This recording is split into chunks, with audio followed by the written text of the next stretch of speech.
All right, class, now we're going to go over the tips for Essay 1, Writing Assignment 1, rather. These are it's basically a checklist of about 23 things that you should ask yourself before submitting the first essay. Now, these are not the only things that you should worry about, but these are things that I think should be on most students' mind if they want to improve their essay grade and hopefully do well on the assignment. So I'm going to share with you my screen here. Give me 1 second. There we go. Okay, so the first tip is use the essay outline template to ensure that you are correctly structuring the essay and that you are able to avoid suspicion of AI-generated responses.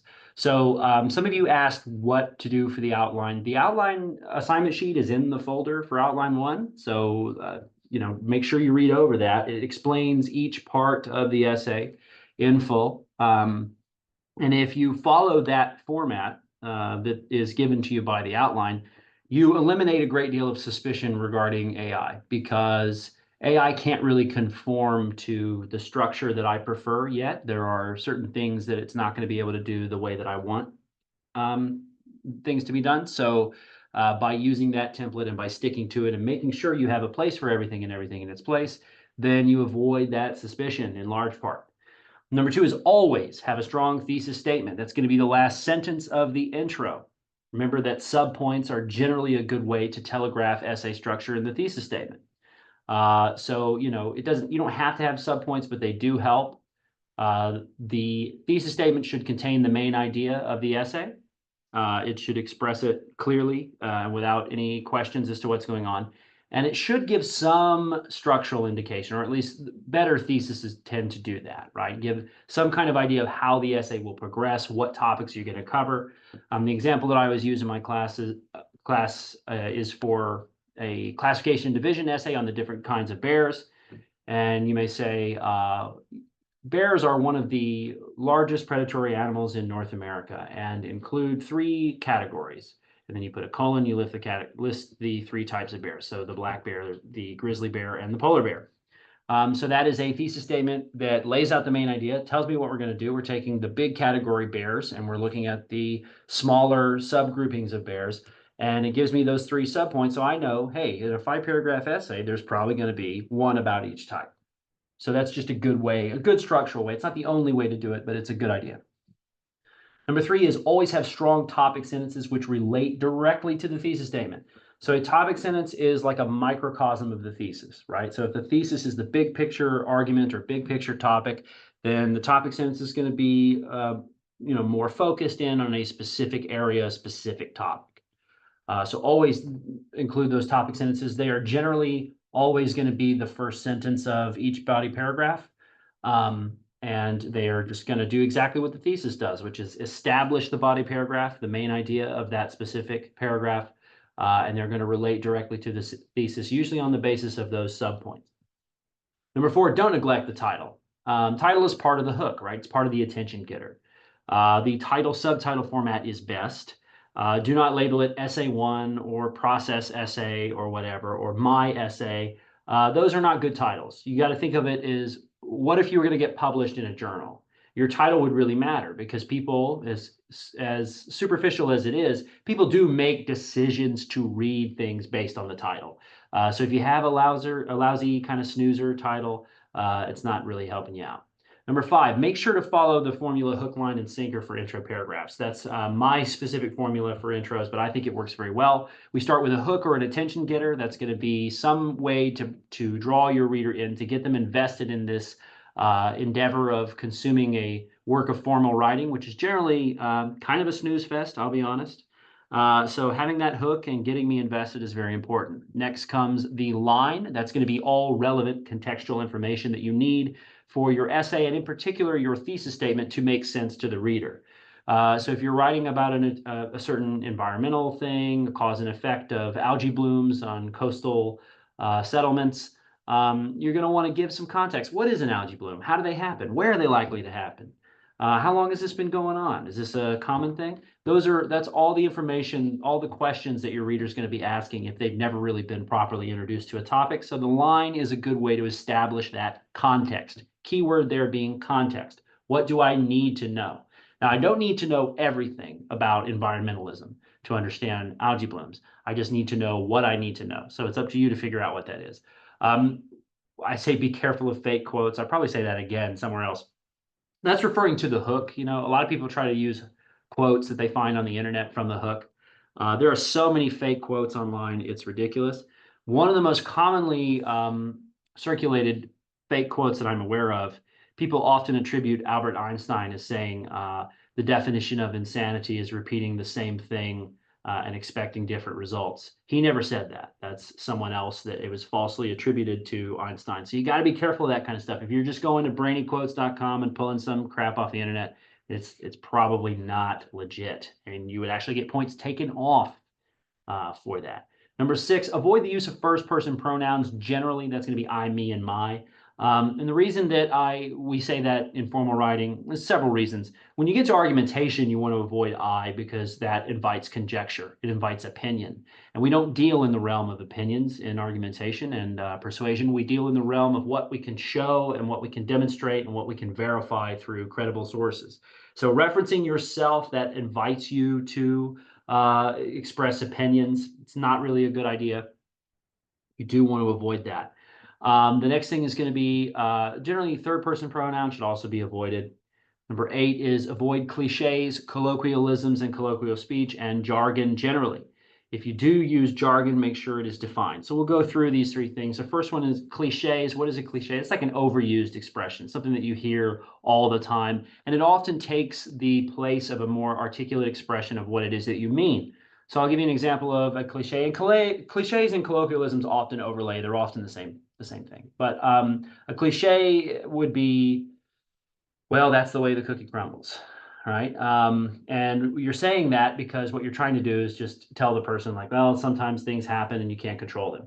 But saying that is taking the place of what you really mean, right? It's like a stand-in for your actual articulate thought. So it's not really a good idea to engage cliches too much. The next one is going to be colloquialisms. What is a colloquialism? That, again, that's commonly common expressions and things that we say in conversational speech, right? Colloquial means conversational.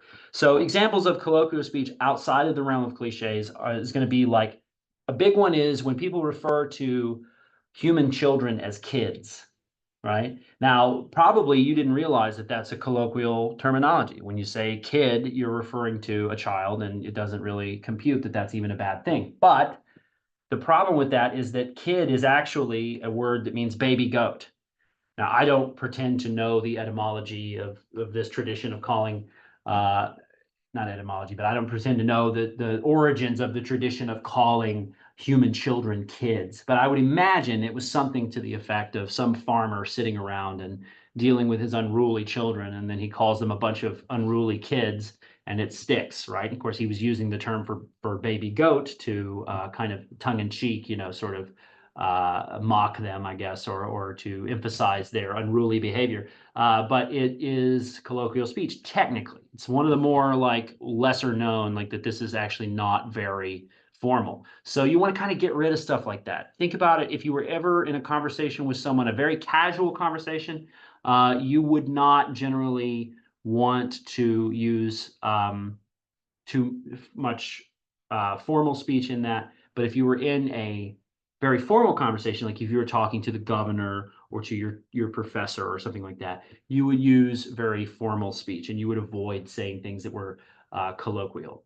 Jargon. So jargon is something that you can use, but you want to be careful about jargon because jargon is the use of terminology that is specific to a certain niche or like subset kind of thing. So like a video game is a good example. If you're playing a video game, there's all kinds of jargon. There's going to be a list of terminology that's related to the video game that has nothing to do with normal life. Like, for example, mana, right? Lots of video games have this thing called mana. It's like a unit of a metric of measurement for like magical power in the game or something like that. Now, if you've never played the game before and someone said mana, you would be thinking, what, like mana from the Bible, mana from heaven? What are you talking about? So you really do need to define jargon. And if you're writing something about something like a video game, the amount of jargon that you typically have to define is so vast that it can be overwhelming. And since I don't really have a lot of experience in that world currently, I kind of got rid of my video game habit because it was very distracting and didn't really serve me very much. Because of that, I don't always know the jargon. You think that, I'm sort of more hip and with it. Not really. That's the thing. You really probably still have to define it. And if you use a bunch of jargon and you don't bother to define it, probably your reader's just going to be like, what are they talking about? The next one is going to be avoid any kind of informal speech extending to slang, text speak, anything like that. You want to imagine that you are writing to the governor of the state of Georgia. Now, if you don't particularly care for the governor, you would still probably be polite, right? That's what I mean, polite and formal. The next one is going to be avoid passive voice. This is not something that I've talked about extensively, but passive voice is when the subject of the sentence is being acted upon instead of doing the action. And if you go to the Purdue OWL, there's a lot of exercises on passive voice that are very effective in terms of teaching you how to recognize it and how to eliminate it. And basically, passive voice makes the sentences stronger generally, but it also reduces wordiness, which is good. We don't want to be too wordy. And that brings me to number 11, which is avoid wordiness. A lot of times students don't realize that just because you put a bunch of words on the page doesn't mean that you've said very much. In fact, I could show you instances of students putting a whole bunch of words on a page and saying really nothing at all. So really what I like to say, and you'll see this comment sometimes when you look on my essay comments, is that say more with less, right? The more concise and direct you are, actually, the better your ability to address your reader is. Sometimes using a bunch of big words or, even just a lot of little ones can really just bog down the meeting and water your essay down. And then students will often say, well, what about word count? I got to make it to word count. Yeah, but if you make it to word count and you get a deduction for wordiness, I'm not going to say it balances out perfectly, but because it depends on how short you would have been if you hadn't done that. But it's generally not a good trade-off, right? You're creating one problem and eliminating another. Okay. Be careful with commas generally. The Purdue OWL, again, great free resource. They got a lot of stuff on commas. If you need some extra practice, they got the 10 basic rules of commas, which is great to go over. So if you want to check that out, you can just Google it. It's real easy. Purdue OWL, Purdue University, Purdue. And then they have like commas, quick rules, I think it's called, and then a couple other like exercises, grammar exercises with commas. Many of the grammatical errors that we get from students come from just a kind of a lack of awareness of how to use commas, right? Okay, number 13, be direct and specific. Don't bury the lead. Don't beat around the bush. Of course, I'm being funny by using a cliche here, right? But be direct and specific, meaning being obscure or like kind of like hiding what you really mean or burying it way down in the essay and trying to make me work to get at it. That's not really effective. That's not an effective way to communicate. You want to be direct. You want to be specific. You want to say exactly what you mean in the most direct way possible.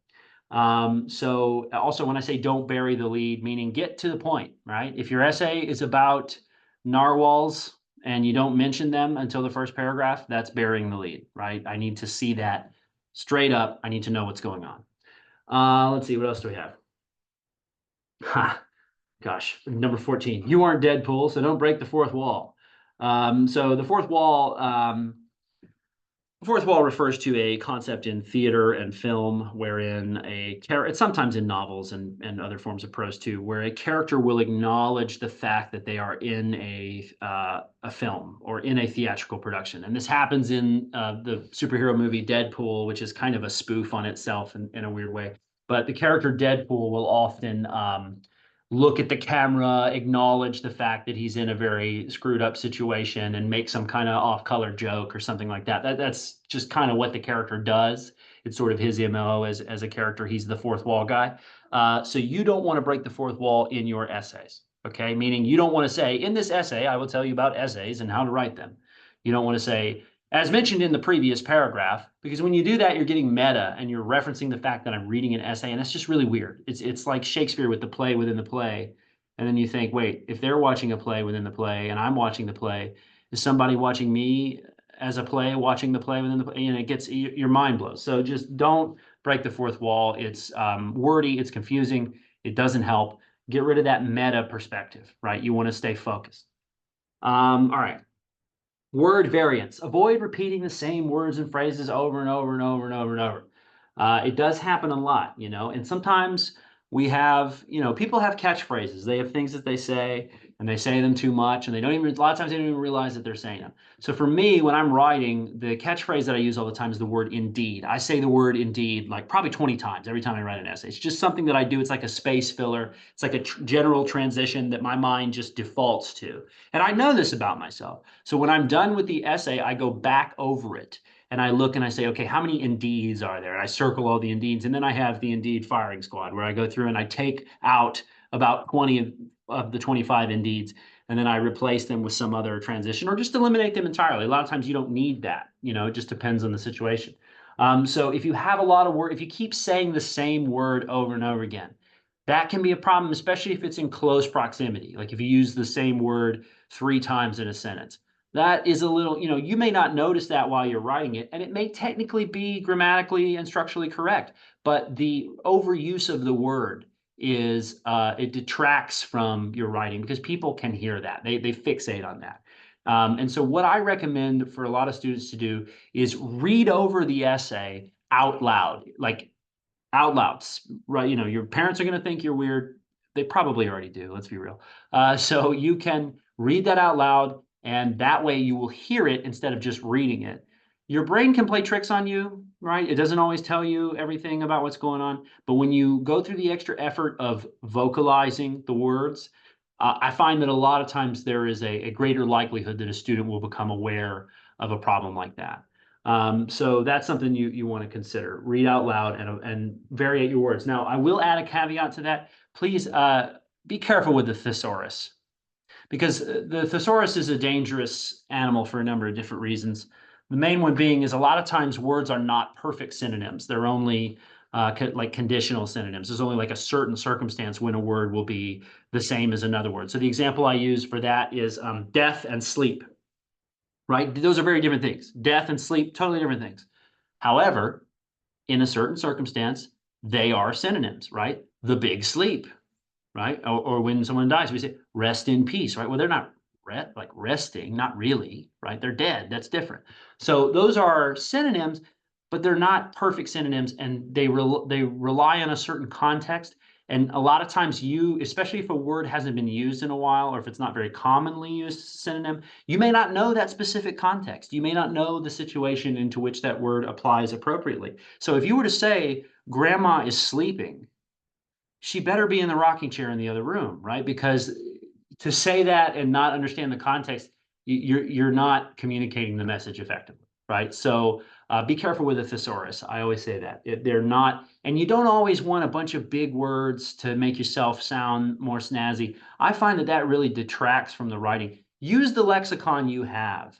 And if you run out of alternatives, then you can start looking into something like a thesaurus, but only with great caution, right? Because it's a useful tool, but it can be actually a detriment as well. Okay, so what else do we got? Oh yeah, be careful to adhere to MLA format. I can't tell you how many points I take off for MLA. It's ridiculous. There is a document in the writing resources folder called the MLA Quick Guide. It is 4 pages long. If you read that document, it'll take you 4 minutes to read it, a minute per page. If you read that document before submitting the essay, you will take care of 90% of your MLA woes. Okay? 90% of the problems that you would normally have from formatting, you will see the stuff there, you can adapt to it, and you'll take care of it. The other 10% you can solve by going to the Purdue OWL and by looking it up. When I say the other 10%, really that only refers to like if you've got some kind of weird source and you don't know how to use it, because it's like a, you want to cite a tweet or something, right? Which is possible, it kind of pushes the limits of credibility a little bit. But yeah, it's possible. So if you want to do that, you want to cite a tweet or something like that, you're probably going to have to look it up on the Purdue OWL. Other than that, 90% of the stuff going to be taken care of by that quick guide. I don't know why, but some students just don't take the 4 minutes to read the quick guide before submitting the essay, and you can lose up to 20% for MLA formatting according to the rubric. So that is a sizable chunk, not something that you just want to assume that you know. And some students don't even bother. They don't even bother to adhere to MLA formatting. And so I end up taking off 20 points. They're like, why is my essay grade so low? It's because you didn't do what you're supposed to do according to the parameters of the assignment. Yes, MLA is tedious and boring. It is nevertheless something we have to do. We have to have that formatting, and you've got to learn it. And not only are you going to need to learn MLA probably for your college career, but you're also going to need to learn APA and maybe even Chicago style. And all of them are different, right? 3 different citation methods and formatting methods with all kinds of different minutia. And yes, it's tedious, but it is necessary. So please open that guide. This is a house rule, a very loose house rule of mine. 1 block quote per essay. 1, you get 1. A block quote is when you have a quote that runs over 4 full lines of text. Now, the reason I limit it to 1 is because most of the time you don't even really need all that text. You could use an ellipsis to omit words, or you could only use part of the text to get your point across. But the other reason that I make it to where you're limited only to 1 is because of the word count and because of the need for there to be more of your insight than of someone else's. So yes, we want you in certain instances, like for the second essay in particular, the argumentative essay, we want you to use quotes from external sources, but we don't always we don't always want you to have giant block quotes of information that is from somewhere else. We want to hear what you think. We want to know what your contribution is as much as someone else's. So 1 is okay. You start getting to 2 block quotes, it's like, man, 300 words of this essay were written by this other guy. And yeah, they're quoted and cited correctly, but so what? They didn't actually write very much, right? And that becomes a problem. Okay. Don't repeat yourself in the conclusion. Don't simply summarize everything. I know that every teacher you've ever had has told you to do that. I don't really understand why. Especially in a 3-page essay, I don't understand why at all. Because, the logic is, all right, let's say I read a 15-page research paper.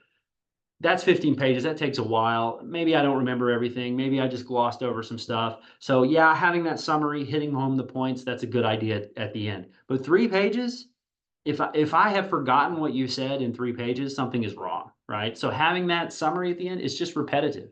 It's just repetitive in that instance. So what you want to do, instead of having that summary there, you want to achieve the tone of closure. You want to address open-ended things. You want to develop the so what factor. Why does your essay matter? Why are we writing about this? What can we gain from this? All of those sort of big picture questions you can do in the conclusion. You can bring in peripherally related stuff, and you get a lot of freedom here, but I don't want you to repeat yourself. I find that is tedious and unnecessary. Be wary of sources for essay 1. I don't require them for essay 1. I leave it open because, for example, if you were doing the cause and effect strategy, it would be hard for you to write about cause and effect, for example, of the Chernobyl disaster if you didn't do some kind of research. Because remember, the rule is anything that doesn't fall under the bracket of common knowledge needs to have a properly sourced citation. So, unless you were like a resident of Chernobyl when it happened, I doubt you have a whole lot of common knowledge information about that particular event. So it would require you to do sources and to do research. However, I haven't really taught you much about that yet. You could jump ahead to future videos to gain that information, but I currently have not taught you very much about that.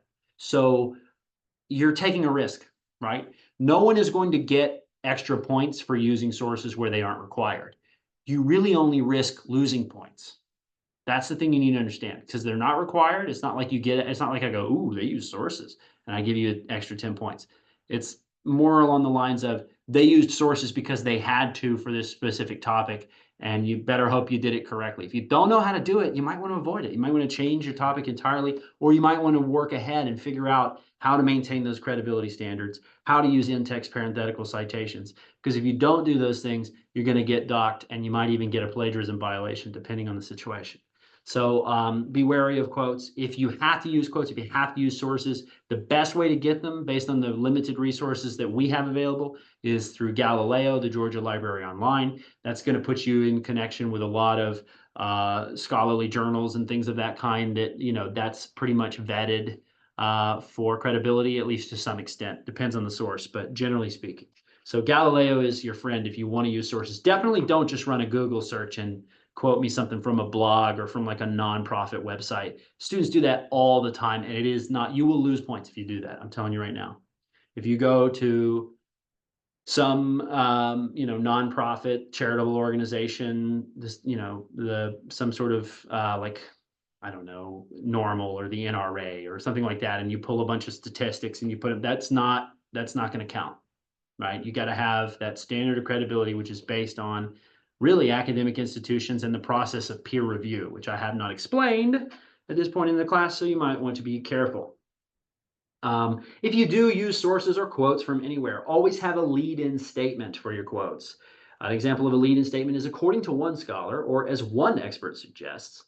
And so those lead-in statements, they let me know, hey, this comes from a scholarly source or from an expert or from wherever. If you don't have that and you just in one sentence and start the other with a quote, that's called an alien landing. And I started asking myself, where does this come from, right? Where did this spaceship just fall out of the sky? Okay. Any information that is not common knowledge requires a citation. So if it's not common knowledge, you have to cite it. You can't say it if you don't cite it. And if you're wondering whether or not it's common knowledge, it probably isn't, right? Common knowledge, it's so funny because in class I say, give me an example of common knowledge. Automatically someone will say, the sky is blue. And then I say, until it isn't, right? Because think about it, how many times you've seen a purple sky or a pink sky or whatever. So that can be complicated, but really like the sky is generally blue is sort of common knowledge, right? So things like that, the sun is a ball of gas burning billions of miles away or millions of miles, whatever it is. That's common knowledge, things like that. But when you start getting into, how many first responders were present at the 9/11 disaster, that's not common knowledge. That's something that's way more esoteric. It's way more niche. It's going to require a citation for you to verify. Otherwise, we're going to assume that you just made it up, right? Okay, so let's see, what else do we have? Oh, also always properly paraphrase or quote and use citations according to MLA format. A lot of students don't understand the difference between a works cited entry and an in-text or parenthetical citation. A parenthetical citation is a piece of information, usually in quotation marks, at the end of a quote or a source integration, which gives me a little like breadcrumb for finding that source. Then I go to your works cited page, which is at the end, and that's going to have the extensive, like full citation information, all of the stuff I need to know, the author, the publisher, the date of publication, all that stuff is going to be present there at the end. So in the body of the document, after the quote, there's a parentheses. It's usually going to be the author's last name and page number. And that's going to tell me where I can find the source. And then I'm going to verify on your works cited page, okay, this is the source they use. I'm going to go find it. I'm going to go to that page. I'm going to find that quote. If you don't have those, especially for paraphrasing meaning if you take something that isn't a direct quote and you don't use quotation marks because it's not a direct quote, but you take something from a source and you don't use a parenthetical citation, even if you include the citation at the end, that will count as plagiarism. Because what you've done there, without the quotes and the parenthetical citation, what you are signaling to the reader is, this is mine. I did this. I created this. So if you didn't, that's a problem. And even if you have the information at the end, I need to be able to tell exactly what piece of your essay came from where. Is this from you? Is this from a source? I need to be able to tell that just by looking at it. If I can't because you didn't include the citation, then even if you did at the end, it's still plagiarism because you're basically saying, I use this source, but I'm not going to tell you where. And unfortunately, that counts. The last thing is going to be, well, I say it's the last, but I've got one more after this because I have to say it. But if sources are used, include a works cited page at the end. If you can't find it in the quick guide, always look it up on the Purdue OWL. If you guess, it will be wrong. If you rely on the citation machine or the template in Word, it will also be wrong. Okay, I don't know why the people at MLA have not gotten on the phone with the people at Microsoft and told them that their template for MLA format is wrong, but they haven't. And so, this is the reality we're in. If you use those things, I would recommend do it all by hand like we used to in the good old days. The only thing that you can rely on, you can export the citation from Galileo for certain things, but the font will be incorrect. You need to change it to Times New Roman 12 point. Okay. The last thing I'm going to say, number 24, don't use AI for the love of God, please. And the reason is because, I have so many instances of AI generation today, and I have it's so bad, in fact, that the only way for me to handle it is to enact the most draconian response possible to AI, which is that if you use it, you will fail the course. That's not worth it, right? It's not worth it at all. And I can always tell. I'm very good at telling AI. I can tell it just by looking at it because you don't write that way. Let's be real. Like, the way that the computer sounds is not the way you sound. So it's a dead giveaway. I can tell. Yeah, you could maybe go through all these extra steps trying to make it sound human. Why? Why don't you just write the essay? You're taking a huge risk, and it's not a good thing. Also, if you use Grammarly, okay, I've got on my syllabus that I'll allow Grammarly because I really can't stop you.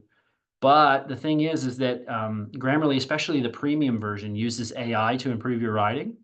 So it can generate a positive for AI. And if I look at something and say, this is AI, and I run the check and it tells me it is, I'm not going to distinguish between whether or not that comes from Grammarly or if it came from ChatGPT.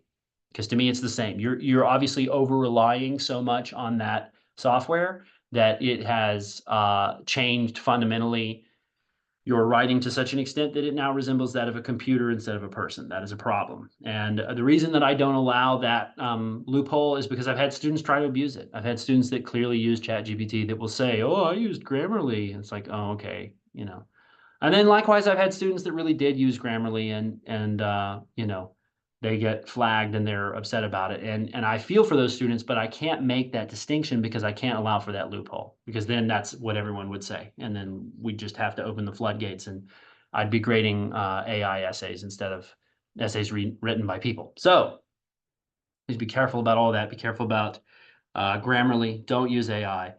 And follow these rules. They aren't the only ones. Of course, you want to pay attention to grammar and punctuation and all that fun stuff. But these are the main things that you want to pay attention to before the essay is due.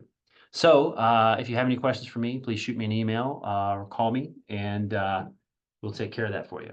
Have a lovely afternoon.